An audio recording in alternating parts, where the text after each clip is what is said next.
I was in London a few weeks ago and at a party, and I was the guest of honor, and they brought out last year's Welsh mushrooms and made a big tea for everybody, and the hostess said, you know, it's just almost like a gesture. I mean, there are so many of us and so few mushrooms, but we'll each just get a little bit.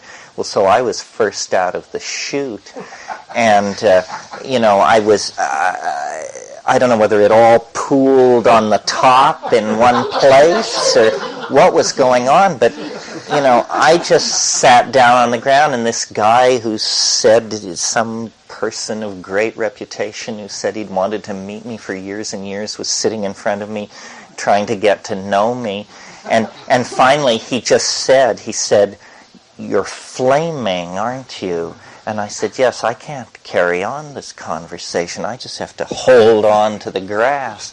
Well, I don't know what all this means. I don't want to become afraid of it, and I blame myself. I don't think the thing has a negative edge unless you've somehow come out of jiggle with it.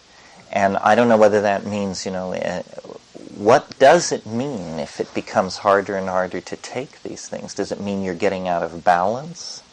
Does it mean you're just getting older? Where should the blame be put? And then what can you do about it? The only thing I found to do about it is stop running and turn and face it. But each time I do that, it seems to require the very limit of my courage. And I don't know how long one's courage lasts.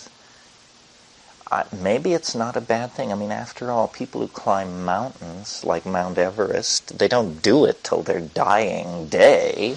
At some point, they, you know, knock off and become a consultant for a sportswear manufacturer or something.